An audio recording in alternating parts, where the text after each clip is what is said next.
Thank you very much, and thank you for being here as we take a very vital action to protect and defend American farmers and reduce prices for the American consumers. And we've done that in so many different fields, and this is a little bit of a different field, but we're bringing prices way down. We inherited a total mess from the Biden administration, the highest inflation in the country's history, and very, very high prices, and prices are coming down, and they're very, very far down on energy. Energy's come, in fact, we hit a very important number, sacred number.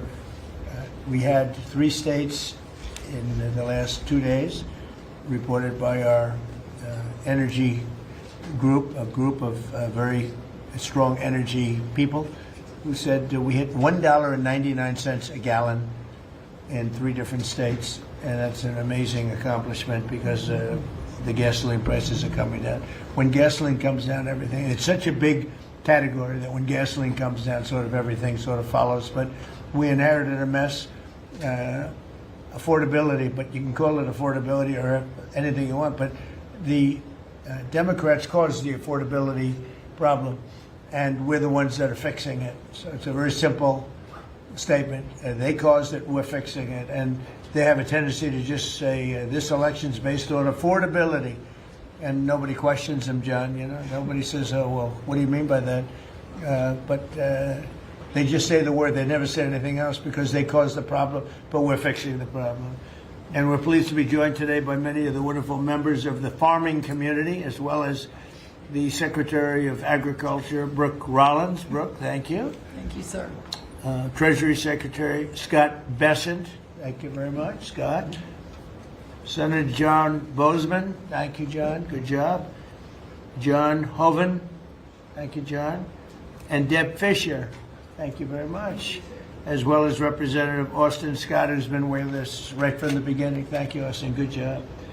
I'm delighted to announce this afternoon that the United States will be taking a small portion of the hundreds of billions of dollars we receive in tariffs. We are making a lot of money from countries that took advantage of us for years. They took advantage of us like nobody's ever seen. Our deficits are way down because of tariffs. I guess because of the election, because without the election you wouldn't have tariffs. You'd be sitting here losing your shirt.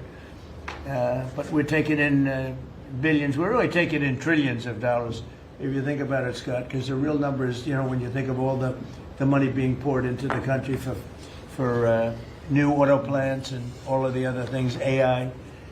So what we're doing is we're taking a relatively small portion of that, and we're going to be giving and providing it to the farmers in economic assistance. And we love our farmers, and as you know, the farmers like me, because you know, based on voting trends, you could call it voting trends or anything else, but they're great people. They're the backbone of our country.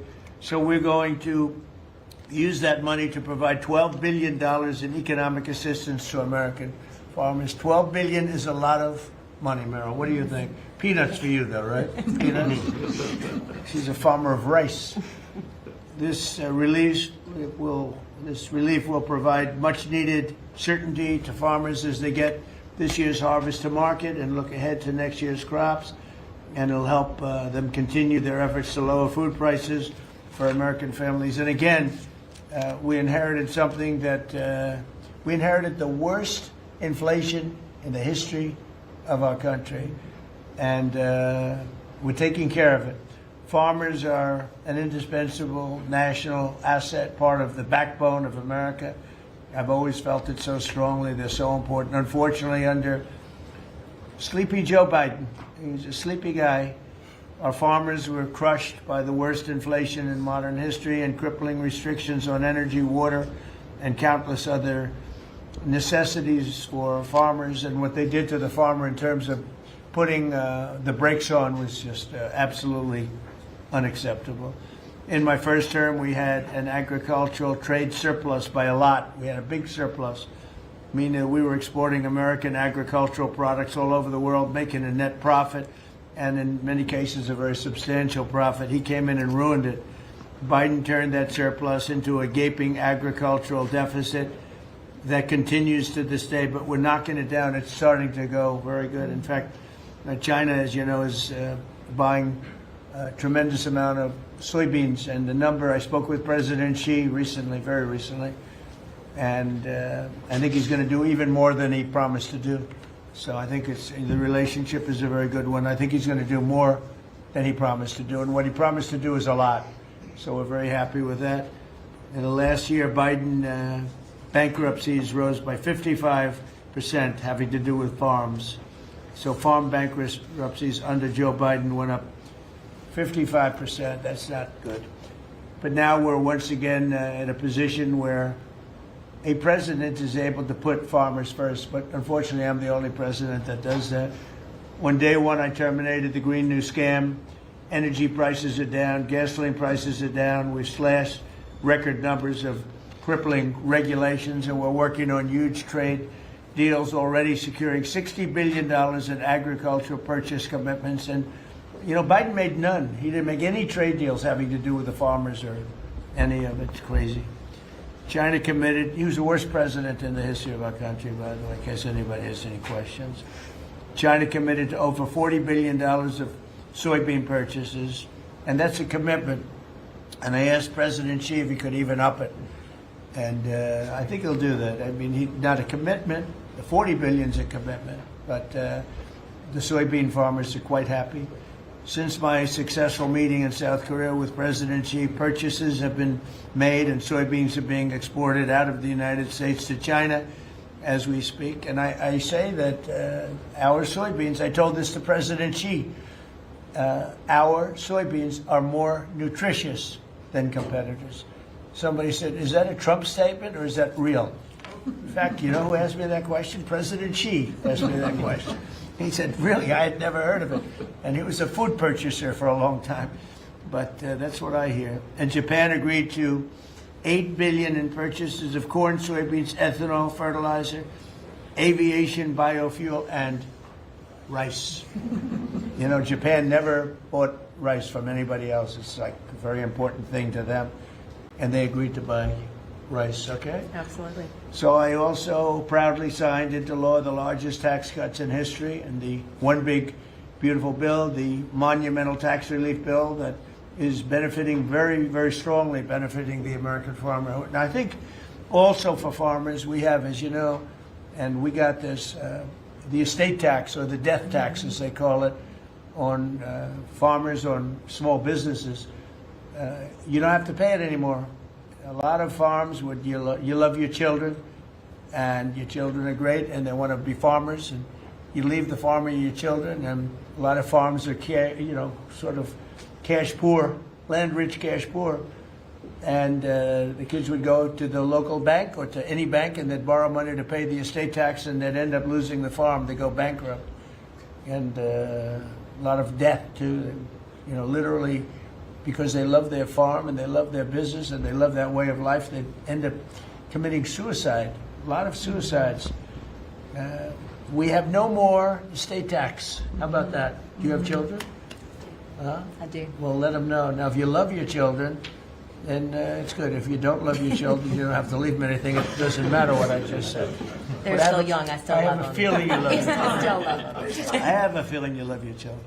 But the estate tax is a very big thing, so you don't have estate tax. You die, you leave your farm or whatever, or small business to your children, you don't have to pay estate tax. It seems to affect the farmer more than anybody else, because you can have a farm that's very valuable, and therefore you have to pay a big tax, but it's not a big value in terms of cash. Maximizing domestic farm production is a big part of how we will make America affordable again, and bring down grocery prices for American families. And again, these are prices that we inherited. When I left, we were doing incredible.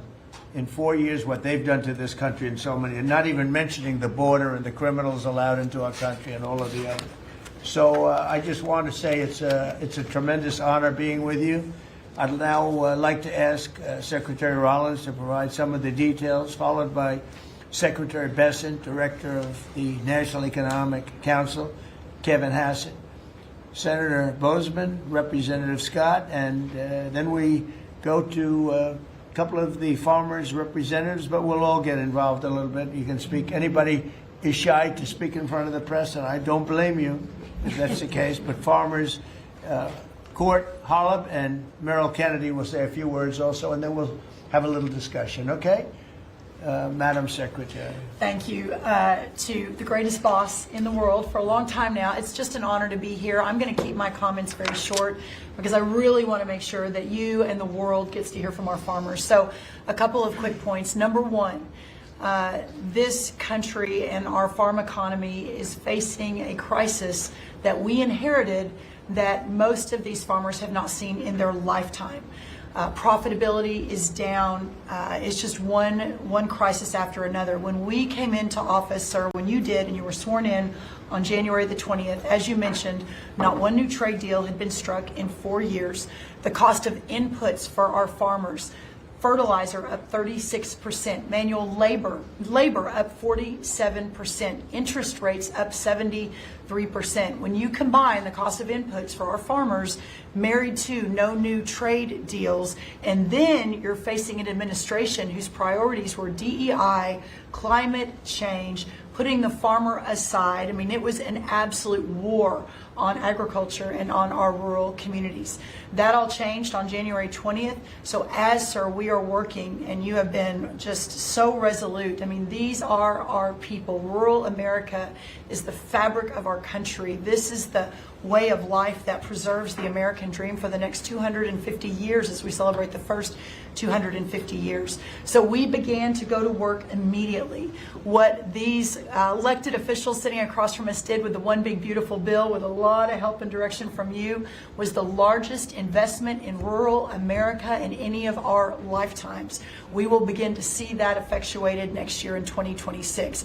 As we have fought to bring input costs down, you have talked about, and even this weekend did an executive order, signed one, on looking into the reason that so much of these costs have been driven up over and over. Equipment, again, fertilizer, seed, et cetera, et cetera. We have to make sure we understand why that is. And then the continuing of the additional trade deals across the world. And no longer will America be held and beholden to the regime of other countries' tariff infrastructure. Instead, we are moving our products out across the world.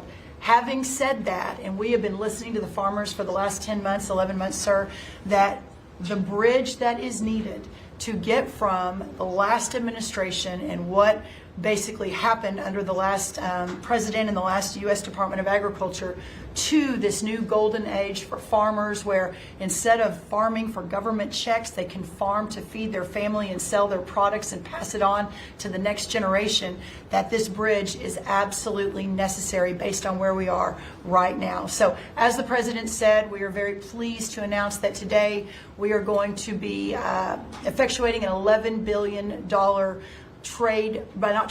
bridge payment to our farmers. The money will move by February 28th of 2026, but by the end of this month, so just in the next couple of weeks, every farmer that is able to apply for it will know exactly what that number looks like. So as you are going to your lender, as you are working to ensure and understanding what you can plant for next year, you will have that number in hand. And we will continue to talk to our farmers, continue to understand exactly what this looks like and what is necessary. The final thing I'll say is 12 billion. Well, we're holding $1 billion back. So today we are announcing $11 billion. We are holding $1 billion back just to ensure that we are covering. So today's announcement covers all of our row crops, but some specialty crops and others that we are still working with to best understand where they are in the farm economy and ensure that we're making every forward-moving position that we need to.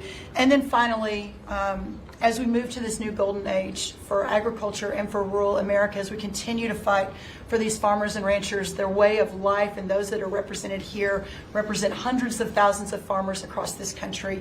Just know that this president, I have never been around anyone who every time we talk, he asks, how are my farmers? Every single time. So we will never stop fighting. We will make sure that we're doing everything we can to ensure the next 250 years is just as bright, if not brighter, than the last. So thank you, sir. Brooke. Thank you. And this money would not be possible without tariffs. The tariffs are taking in, hundreds of billions of dollars, and we're giving some up to the farmers because they were mistreated by other countries for, I don't know, maybe right reasons, maybe wrong reasons. They weren't. They were trying to show us something, and it's really worked out really well. But because of the tariffs, this is possible. The other thing I'd like to add before going to Scott, and I think it's very important, we're going to also give the tractor companies, John Deere and all of the companies that make the equipment, we're going to take off a lot of the environmental restrictions that they have on machinery. It's ridiculous. I know because I buy a lot of that machinery for different things. We have a lot of big clubs with, hundreds, thousands of acres. And I buy a lot of stuff, and you buy it, it's got so much equipment on it for the environmental, it doesn't do anything, except it makes the equipment much more expensive and much more complicated to work, and it's not as good as the old days. And we're going to take a lot of that nonsense off of the equipment, which is going to reduce, and we're going to do it, and we're going to say you're going to reduce the prices. We're not going to do it and they're not going to reduce. They're going to have to reduce their prices because farming equipment has gotten too expensive. And a lot of the reason is because they put these environmental excesses on the equipment, which don't do a damn thing except make it complicated, make it impractical. And you really have to be, in many cases, you need about 185 IQ to turn on a lawnmower. Now, so we're going to take that off, that crap off that they put on Biden mostly, and we're going to take that off. So that's going to make that'll bring down the equipment prices a lot. That's right. And we're going to do that immediately. You're going to work with Lee Zeldin, who's not here, is doing a fantastic job, and Lee is going to work that out. And that would be most of it. It's crazy. The machines, they're always under repair because they're so complicated that you can't fix them. The old days you used to fix it yourself. Now you can't do that. You have to be a PhD from, let's say, MIT. Okay, so we're going to get that done. Scott, please go ahead. Good. Thank you, Mr. President. Thank you to the farmers to join us today. And I will tell all of you here that when either in person or when we are on a call with President Xi, the first thing the president asking for is more soybean purchases. That's right. We don't talk about geopolitics. We don't talk about trade. It's about soybean purchases. We don't even say hello. We immediately start. Soybean. We start with the soybean, please. Could you do a little? It's always could you do a little more? So, and I think President Xi has heard President Trump. This group represents an American way of life that has fed our nation and its spirit for hundreds of years. You are the caretakers of the most productive agricultural country on earth. You drive hundreds of billions of dollars in exports, support millions of jobs, and keep America's economy running strong. And this administration is committed to keeping it that way. By putting farmers first, President Trump is ushering in a new golden age for agriculture. The President's $11 billion relief package for America's farmers comes at a critical time. These direct payments will give producers the breathing room they need to market this year's harvest and plan for next season. This serves as a liquidity bridge during a period of adjustment, supporting the strongest agricultural sector in the world. Add this to President's success in reining in Biden-era inflation. Thanks to the administration's pro-growth policies, input costs like fuel and fertilizer are easing, and credit conditions are improving. Interest rates are coming down, helping farmers prepare for the next harvest. President Trump scored a massive victory for America's farmers when he secured an arrangement with President Xi in Busan to reopen China's markets to U.S. agricultural exports, especially soybeans, sorghum, and other commodities. Under this framework, China committed to purchase at least 12 million metric tons of U.S. soybeans this growing season, followed by a minimum of 25 million tons annually for the next 3 years. And it's not just China. At the President's direction, Treasury, USTR, and the Department of Commerce have secured supplemental purchases of U.S. agricultural goods and major trade agreements across the world to open new markets to America's farmers. The One Big Beautiful Bill also delivered transformative benefits for America's small farmers. It locked in full expensing for farm equipment and 100% expensing for farm structures built during the President's term. I believe Representative Scott and a group in the House, we were originally just going to do factories, and they called us and said, you need to do farm structures too, and the President said, we're all in. and it extended and enhanced much-needed relief for the punishing death tax, giving family farms greater certainty as they plan for the next generation. Mr. President, thank you for putting America first by putting your farmers first. Through pro-growth, pro-farm agenda, you are ushering in a new golden age of American agriculture, and Treasury is proud to help in this. Thank you, Scott. You know what we'll do? We're going to go a little faster because the last meeting we had was 3 hours. We're the most transparent group, so if we can go faster, it'll be great. And then we'll take some questions from the fake news. Is that okay? All right. Kevin, go real fast, Kevin. Yeah, I could go really fast, sir. Yeah. Sir, the farm economy, you always ask me to just get a few numbers to put it in perspective.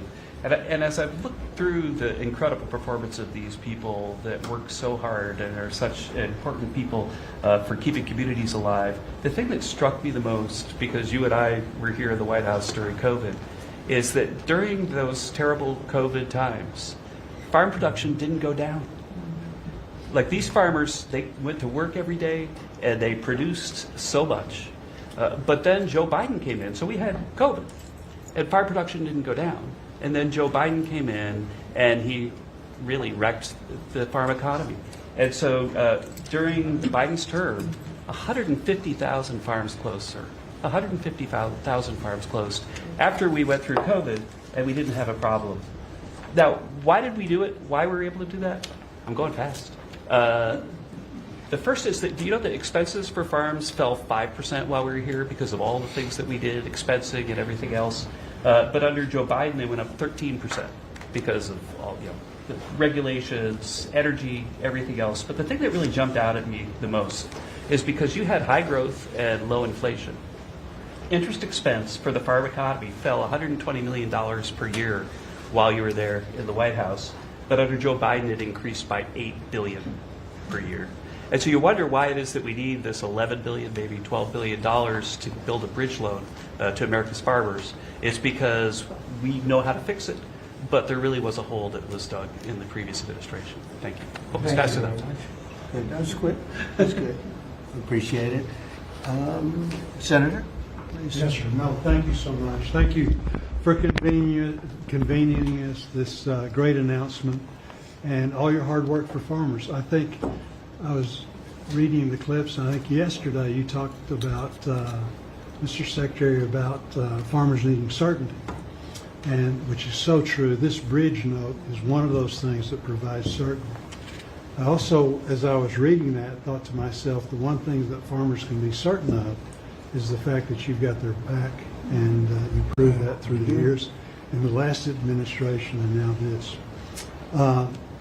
I was giving a presentation to the Senate a while back, and I was talking about us having the cheapest, safest food supply of any place in the world.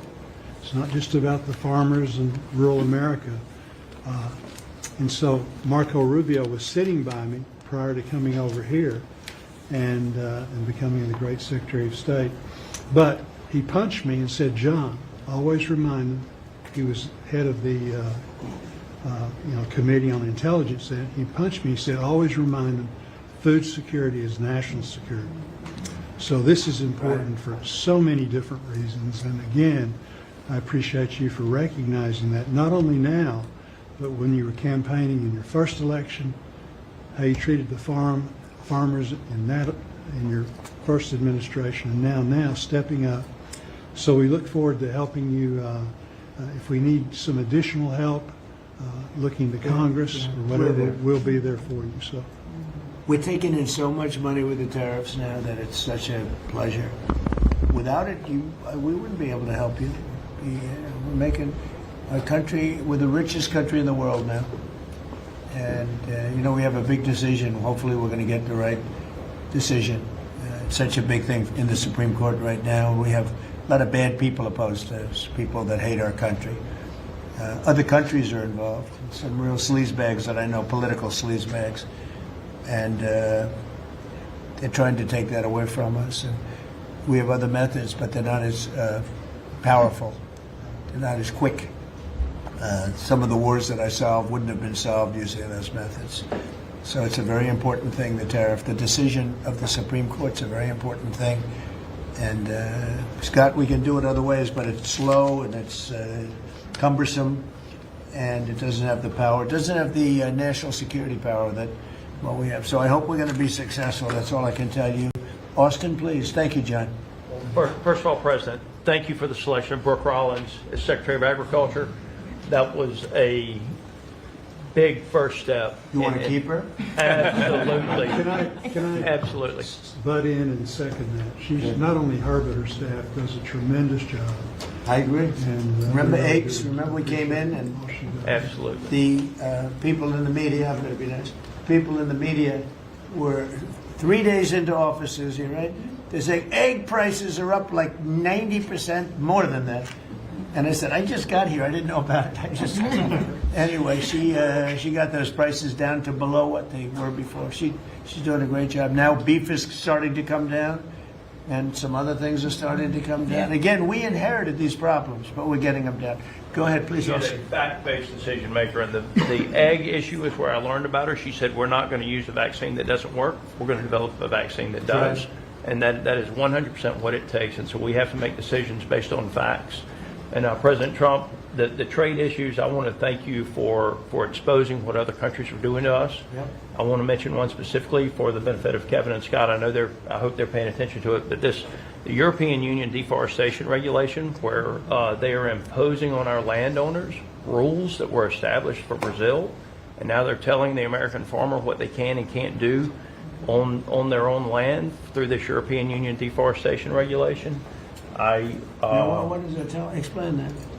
They are telling the American farmer that if their timber is cut and they are going to use that land for pasture land or for production agriculture, that they will not take the timber or the byproducts from the sale of that timber. And I have talked with James a little earlier about we need to make it clear to Europe, Mr. President. If you could give me a 2-paragraph statement on that, I will give that to them, and they will do what they have to do. Yes, sir. We're always helping them, and they do this kind of stuff. And they pass little regulations that cost billions of dollars. It takes them 2 minutes to do it. They do it. Very tough. No good.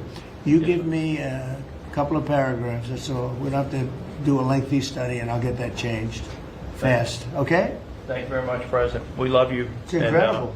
It's incredible. I mean, every day it's something else. A country that can't feed itself doesn't know what freedom is. And so thank you for making sure that our farmers have the tools that they need so that we as a country can feed ourselves. Well, just what you said to me about, the European Union. Now, that guy's the European Union, right?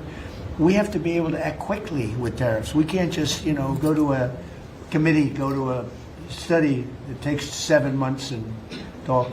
We got to be able to act quickly. So thank you very much. Thank you. John? So, thank you. I think that's the message from Farm Country is thank you very much. In the Working Family Tax Relief Act, or as my young staffers call it, OB3, there is a tremendous amount for farmers and ranchers. You mentioned the credit as far as estate tax, which is so important. You analyzed it just right. But also in there, we enhanced ARC and PLC, which is a countercyclical safety net, thanks to the strong leadership of Senator Bozeman and our colleagues in the House. But we also included the Farmer Act, which was my bill to make crop insurance more affordable. These tools will kick in next year, Mr. President, in a big, big way for our farmers. Big time. And people aren't even really looking at it yet. But it's going to be a very big deal. So today is all about bridging to get there. And I want to thank Secretary Bassett and Jameson Greer. They're tremendous. And they're negotiating hard out there for farmers and ranchers. And I know it's because you're setting the tone. But this is that bridge. And so we need to come back to Secretary Rollins. Thank you. Your leadership on this was vital. And Mr. President, you're right, they love you in Farm Country out there. All you have to do is drive out and see the flags and signs all over the field. on the hay bales, right? It's a great honor. They're great people, the best people. This is really important. Really important for our farmers and ranchers. Thank you very much. You're doing a great job too, John. Thank you. And whatever we need, we get through the Senate, we get through the House, we'll get it done. I think we'll start maybe with Court Hollop, and you come from Yeah. a place that I'm very happy with. I hail from the great state of Iowa. I'm surrounded here by some of the greatest farmers in the area and from across the country. Anything from rice farmers, we've got all sorts of cotton farmers, everything. Everything is here represented so well. And first off, from me, I want to say thank you for this bridge payment. It's Christmas early for farmers. And just to kind of have an icebreaker here for the story, I've got a 2-year-old little boy at home. 2-year-old little boy and a 4-month-old little girl. And the other day I was reading my little boy a story at night, putting him to bed, and he said, "Daddy, I don't want Santa Claus to come to our house for Christmas. I want President Trump." and I think, Mr. Trump, I think you brought Christmas to farmers. With this bridge payment, we'll be able to farm another year, help us get by. It's such an honor to be here with you. I lost my grandfather and our hired hand in 2002 in a farming accident. And he instilled in me at an early age to love the land, to take pride in what we do. Was that a machine accident? It was a machine accident. And it gets in your blood to farm. It's in our blood. Despite what happened, I want my 2-year-old to farm. I want my 4-month-old daughter to have an opportunity. And what you're doing here in D.C. is working. You have a backbone to stand up to other countries for trade. You're getting things done. Tax provisions. I'll be able to potentially pass on a farm to my children because of you. Ethanol. You're working for ethanol. Trying to get E15 year-round. We're dealing with California, Prop 12. Let's continue to work on that. I think we can have a lot of domestic product used here in the country, and we can keep America first, and you're good at that. That is who you are. And if we keep that E15, you could have the biggest... E15 is a big deal? E15 is a great deal, year-round. Okay. You could have the biggest stamp. I did that. Trump did that, and we would thank you. Farmers would love you more than anything if we could continue that. Continue to use domestic product, use the byproducts, and even be able to export to other countries. And so what you've done here, and just having us here in the White House with you, sitting beside the Secretary and all these other great individuals here, what a true honor. And I will take pride in this meeting, and I will take this home for many generations to come. And because of what you're doing, hopefully them generations can stay on the whole of land farm. Well, we're going to bring you into the Oval Office when we're finished, okay? The farmers, nobody else, just the farmers. And we'll take some pictures. Our representatives also. Okay? We have to look at them because they're doing a great job, John and Austin. We appreciate it. You're doing a great job. Meryl, go ahead, please. Tell us about rice. Rice. Well, thank you, first of all, for inviting me here. And my friend, the secretary, you have an incredible lady right here. She really is. Along with being a mother of 3 and a wife, I run my family's agribusiness, Kennedy Rice Mill, in a little town called Marouge, Louisiana, about 1,000 people in the northern part of the state. We employ around 150 people taking rice from the field to a finished product, supplying some of the largest food companies that many of you would know here domestically, but also abroad. And my sisters and I, because there is 4 of us, right? I'm the youngest of 4 daughters, started our own rice brand a few years ago to just tell the story of American agriculture that hadn't really been told before. But I wish I was here under better terms. I'll tell you, I think the rice industry thanks you sincerely for what you have done for the California rice market and to Japan. It has been monumental for our industry. But us in the South are really struggling. I mean, this is not just a crisis. I would say it's almost a market dynamics that really are true anti-competitive nature, right? So it follows what you sent out this weekend And we do believe that countries are dumping rice into this country today. We've never seen imports this great. Which countries? India, Thailand, even China into Puerto Rico. Puerto Rico used to be one of the largest markets for U.S. rice. We haven't shipped rice into Puerto Rico in years. So this has been happening for years. This didn't start during your administration, but unfortunately, we're seeing it in a much bigger way now. The tariffs are working, but we need to double down because You want more? I mean, I well, understand. they're cheating, right? They're Yeah, no. not. They're just Could I ask- subsidizing and then Scott, and then India, moving. tell me about India. Why is India allowed to do that? They have to pay tariffs. Do they have an exemption on rice?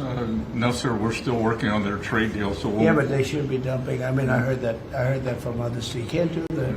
There's Yeah. a WTO case against India Give me right now. give me the countries if you could. Go ahead. India. Who else? So Mark it India, down. What'd you say? Yes, sir. India, Thailand, China into Puerto Rico, not into the continental U.S., but into Puerto Rico. Those are the main culprits. So Puerto Rico used to do a lot of business, and now you're 100% Puerto Rico was U.S. based, all right. and So now easy to it's- settle. Okay. But there's others too, and I can get you a full list. Give as me well. a full list. Yeah. Of course I can. All right. So. Go ahead. So truly, this is a national security issue. I think you put it just perfectly. And so I want for all of us in the room to know that rice is more than just a commodity. It's a currency in many of these And countries. you love rice, right? I love rice. Yes, I'm going to get you to love rice too. You know, the next time you're not going to have a button for a Coke, you're going to have a button for a rice. But The farmers love what they do. That's true. Well, our farmers can feed this nation and many nations abroad, but we need fair trade, not free trade. And so we appreciate what you've done today. We appreciate what you did in the big, beautiful bill. I mean, my word, you really changed reference prices. And, we're hopeful that we can even move that further. I know that rice prices right now are the lowest they've been in over 40 years. So we're going to struggle. We're going to max out on our payments probably. So that's something that I know those in Congress can potentially help us with to change. But again, we appreciate everything you're doing. That's solved so quickly with tariffs to these countries that are illegally shipping. It's solved. Your problem is solved in one day. That's why we have to win the Supreme Court case. In one day, that problem's solved. It's so unfair. They go out of business. They put everyone out of business. That's what they did to our car. We lost more than 50% of our car industry because of that. We lost our chip industry. Went to Taiwan because of that. If you had a president that said, no, you can't do that, it's 100% or 200% tariff on chips if you make them outside of the United, we would have never lost our chip industry. But we're going to have 40 or 50% of it back very shortly because they're all coming in now from Taiwan. They're building chip companies. But it's the same thing with rice. Thank you, darling, Yeah. very much. Thank Really you. nice. No, it'll be good. We'll Thank you. get it solved very quickly. We just need the countries. We just give us the names of the countries. Yeah. Tariffs, They again, own the it largest solves the problem in 2 minutes. Yeah, they've bought the largest brands at retail too, right? So they have an incentive to subsidize their products so that they can keep it on the Yeah, shelf. who did that? The Indians own the two largest brands. All right, then we'll take care of it. It's Thank you. it's so easy. So, do you have any questions? Yes, President Trump. How about keeping it on farming? Your team answered Supposed all to of my questions votes. on farming, but I do Something, yeah. have Do you have a farm Mr. question? President, in the interest of affordability with this aid package, I assume that that's something you want consumers to see before midterms next year. How quickly will that affect prices at the grocery store? Well, I think the prices are going to be going down already. I mean, the prices are way down. We brought prices way down from what it was. We inherited high prices. We inherited the biggest inflation in the history of our country. That means prices going up. And we brought it down very substantially. Now inflation is essentially gone. We have it normalized, and it'll go down even a little bit further. You don't want it to be deflation either. You have to be careful. But we brought it way down. We had inflation that was the highest in the history of our country. They say 48 years, but I say the history. 48 years is pretty bad too, right? So we're solving those problems. We're bringing them way down. Yeah. Would you consider MAHA incentives for farmers that go by MAHA guidelines? Well, a lot of the farmers like those Baja guidelines, yeah. So, I mean, they do. We like Baja. How do you feel about Yeah, that? let me answer that. So this is another reason, I didn't mention it, but this is another reason I think that what we're moving into is a golden age for agriculture. As Secretary Kennedy and I, and across our cabinet with the president's leadership, focusing on making America healthy again, the undergirding foundational effort in that is our agriculture industry. It is our farmers and our ranchers. So as the new dietary guidelines come out in early January, where USDA alone spends $400 million a day on nutrition programs, that's a whole other SNAP, fraud, etc. But when you think about what a market mover that is, as we begin to move the market toward more locally produced, American-made, healthier products, closer to the schools, the hospitals, etc., you again begin to open up so much of the market for the great products produced by these farmers instead of ultra-processed foods out of a box. So there's a lot that's going to be coming on that as well. I'm really Mr. excited. President, I have a question. It's not related to farming, but if you'll entertain, I'm Kara from Lindell TV, Kara Kashnova, and I'm not fake news, just so you know. And everybody's talking about the pipe bomber over the weekend, the suspect that was taken into custody. I reported on Biden's kangaroo court for 4 years, and this is an important question to me. Everyone knows that J6 was a Fed's direction to set you and your supporters up. So my question is, what's your gut instinct about the new pipe bomber suspect taken into custody? Does your instinct tell you that he acted alone? And also, Mr. President, how do you feel about the lead prosecutor on the pipe bomber case? Jocelyn Ballantine is the same prosecutor that allegedly asked the J6er to lie to frame you for J6 when you did nothing wrong. What are your thoughts? Well, thank you. I really appreciate that question. It's sort of a statement, and I appreciate it very much. Jocelyn is being looked at. They all have to be looked at. What they're doing is so bad. This was a whole Democrat hoax. The whole thing was a Democrat hoax, and it's all being looked at. Appreciate that. Is this the final aid package, Mr. President, or is more expected? Is this the final aid package? It depends on where we go. China's buying a lot. Other countries are buying a lot. And, you know, the interesting thing about the farm, they don't want aid. They want to just have a level playing field. No, please. I've seen that more with farmers than anybody else, any other industry, right, Deb? Right. We've seen it more with farmers where I've had meetings like this, and primarily in the first term, and we did a great job. We turned it around. This is going to be the golden age. But the farmers don't want aid. They want to have a level playing field, because if they have a level playing field, they'll do better than anybody else. They're better than anybody else. Our product is incredible. Our machinery is incredible, right? I mean, we do have the best machines. It's a very big statement I made, though. The environmental excess that we have put onto our tractors and all of our machinery. Do you all agree with that, by the way? You don't know. It's got to go. It doesn't do anything except make the machines break all the time. Yeah. And I must say, I like to buy old machinery. I said, buy old, because it's better. The new stuff is terrible. It never works. Never works. Mr. President, you said you would have Here we go. Listen to Mr. this President, you said you would have no problem with releasing the full video of that strike on September 2nd off the coast of Venezuela. Secretary Hegseth I now didn't say says that. That's you said that. I didn't say that. This is ABC fake news. you said that you would have no problem releasing the full bit. Okay, well, Secretary Hegseth. Whatever Hegseth wants to do is okay with me. He now says it's under review. Are you ordering the secretary to release that full video? Would you Whatever like he to see it out decides there? is okay with me. So every boat we knock out of the water, every boat we save 25,000 American lives. That was a boat loaded up with drugs. I saw the video. They were trying to turn the boat back to where it could float. And we didn't want to see that because that boat was loaded up with drugs just like everything else. But every boat we shoot down, and I don't know if you know, we're 92 or 94% down in drugs coming in by the sea. And we're trying to find who are the 6%. Because I don't know, people aren't liking to drive boats right now loaded up with drugs.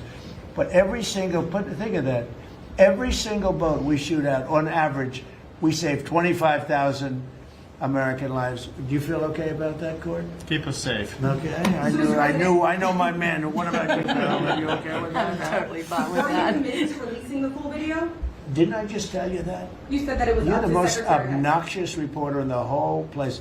Let me just tell you, you are an obnoxious, actually a terrible reporter, and it's always the same thing with you. I told you, whatever Pete Hegseth wants to do is okay with me.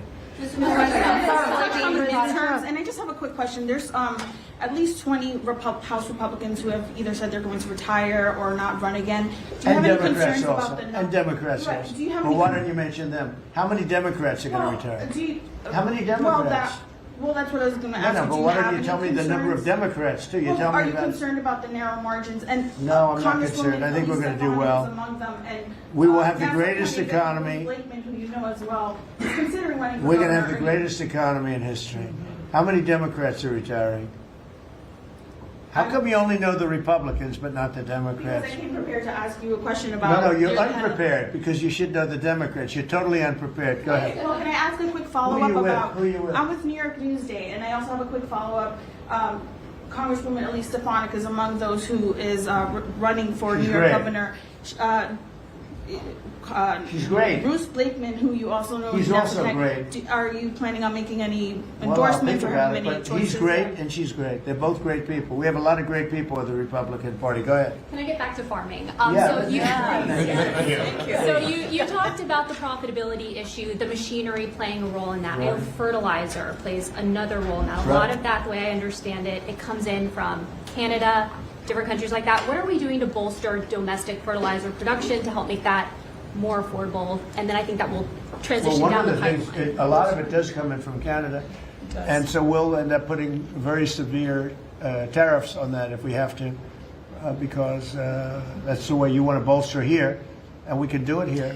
We can all do that here. But I would say what you do, you put very severe tariffs on from coming into other countries. You'll be making your own fertilizer. Very soon. In fact, Secretary Burgum, this cabinet is so remarkable. Instead of just seeing each other every month, we're literally talking every day, multiples of times a day. But our Secretary of the Interior, I, and Secretary Besson and others, we have a whole plan in place, including the reshoring of fertilizer and the opportunity to do it in America. Having said that, we've also, per the President's guidance, issued a directive. These fertilizer companies, the seed companies, the equipment companies, all of the above, as our farmers have struggled year over year, the meat packing companies continue to make, a lot of money hand over fist, a lot of foreign-owned companies. So that's why the President has been very unequivocal in saying we got to figure out why all these input costs are skyrocketing and all of our farmers are struggling, which we're going to do. So That is when a they great take question. when and they very take important. like fertilizer out of the country, all of a sudden we don't do it anymore. Then they start charging and sending very high prices from other countries, whether it's Canada or somebody else. We're not going to let that happen. Yeah. Okay. On the quality of foreign produce. You spoke about soybeans and how the quality here in the United States obviously is a lot better. That's what I've heard. Yeah, is the default of this administration, because that's an issue I understand with root vegetables, citrus as well.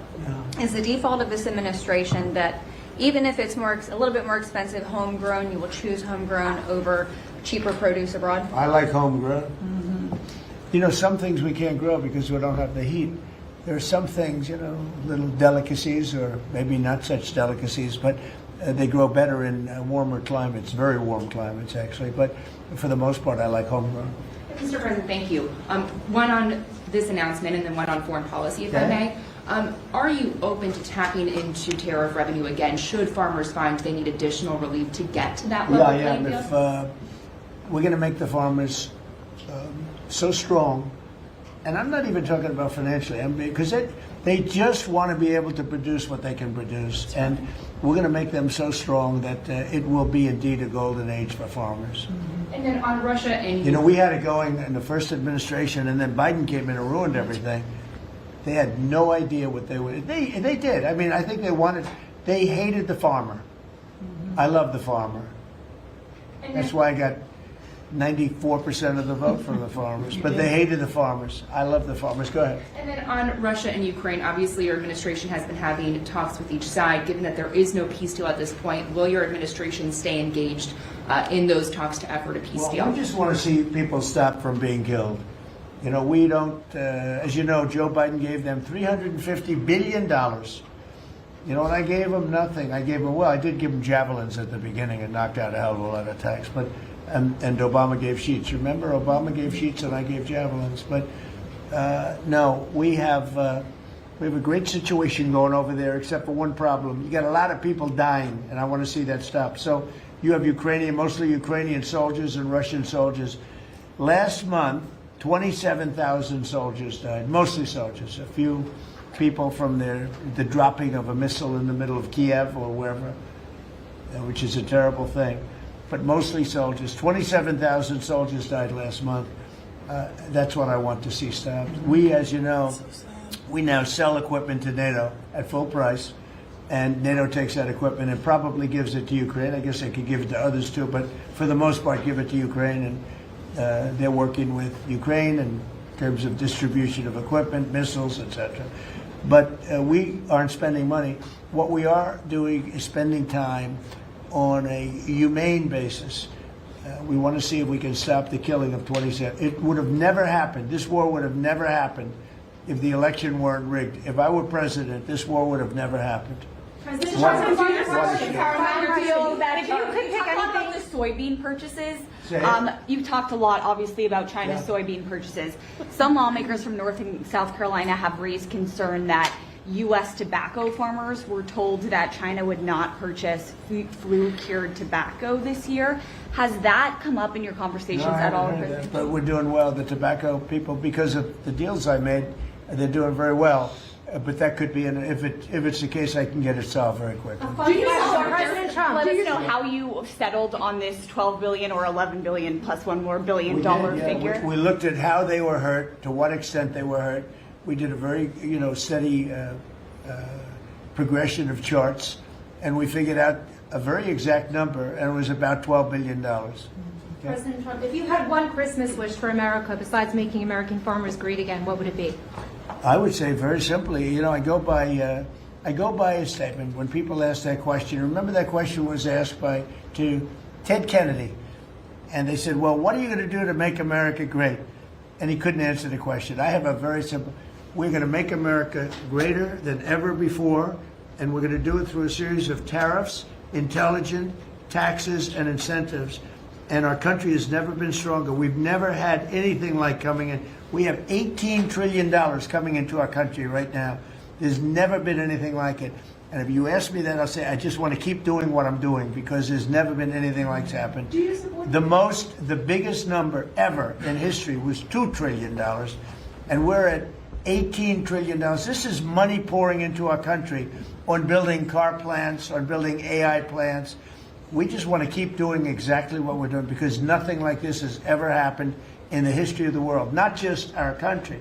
There's never been, Scott, would you say that's right? There's never been anything like the investments coming into America. So this is a record year. Record year. Do you support the Paramount deal, sir? On healthcare, Mr. President, 22 million Americans are expected to see their healthcare insurance premiums start to rise by the beginning of next year. You're talking about because Obamacare is so bad? Yes, well, sir, because the Obamacare subsidies are expiring. Are you going to do because anything? Obamacare is so bad. What is the Republican plan? Are you going to let that happen on your watch? What I'm going to do is, if the Democrats go along with it, which they don't want to because they want to make the insurance companies very rich, okay? I want the money to be paid to the people to go out and buy their own health care instead of paying to the insurance companies, their stock has gone up 1,700% in a short period of time. Did you know that? 1,700. You wish your corn went up, right?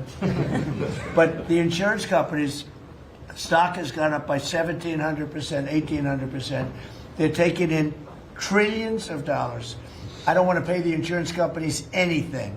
And I know a lot of them, but they're owned by the Democrats. And the Democrats have... Obamacare is a setup to make insurance companies rich. And I want to pay the people, and I want the people to go out and buy their own health care. And that's what we want to do, and that's what the Republicans want to do, because Obamacare is a disaster. And I said it 5 years ago, 4 years ago, 3 years ago. It was always a disaster. It's bad health care that's too expensive for people. And now your premiums, and you said it better than I said it. You said the Obamacare premiums are going to go up. They're going way up. And what I want to do is have the money. And you know who's getting that money? A lot of it is the insurance companies. I want the people to get the money and go out and buy their own health care. And everybody wants that. Right? Okay. When Mr. President put that bill on the floor, sir. Do you have any reaction on the fine that was imposed to X by the European Union? For what? To X, to the platform X, the fine Wow, that the that was European pretty Union... amazing. You're talking about Is that European Union or is it, who did that? European Union or UK? The European Commission. Whoa, that's a nasty one. Do I you don't consider know. it an attack? Elon has not called me to ask for help on that one. But no, it's a tough thing. I don't think it's right. No, I don't think it's right. I don't see, how they can do that. No, I'll speak about it later. I'm going to get a full report on it. Look, Europe has to be very careful. They're doing a lot of things. We want to keep Europe. Europe is going in some bad directions. It's very bad for the people. We don't want Europe to change so much. They're going in some very bad directions. That was a big thing. You directed a review of the childhood vaccine schedule, possibly to match what is on par with peer nations in Europe. Would you support ending federal mandates and just making those recommendations for schools? You're going to have to say it again. As far as the vaccine Louder. As far as the vaccine schedule for children, would you support ending the federal mandates and making it optional for schools? Well, we're looking at a lot of things having to do with vaccines and with the different. I think we take like 88 different shots, all wrapped up in one big glass of stuff like that, and we're going to be reducing it very substantially. Do you support the paramount? It'll be safe, bid, Ms. President? but we're going to be reducing it very Do you substantially. support the paramount bid for Warner Brothers that I came don't out this know morning? enough about it. You spoke about Netflix last night, saying you have concerns about them. I know the amassing companies very well. I know what they're doing, but I have to see what percentage of market they have.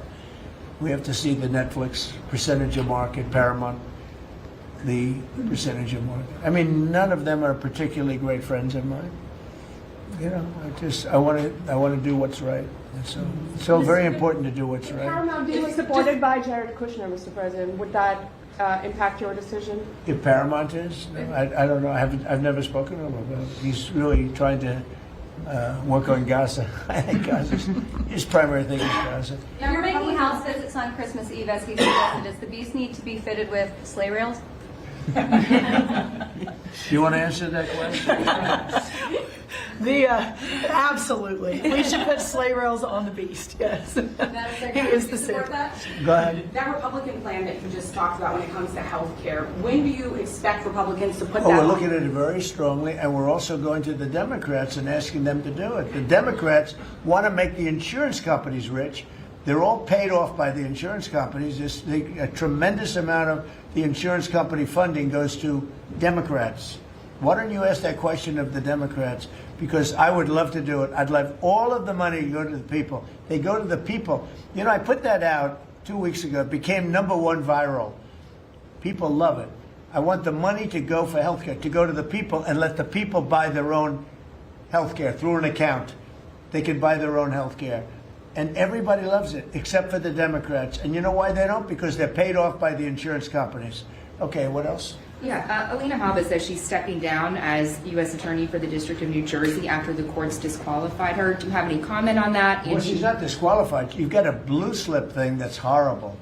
It's a horrible thing.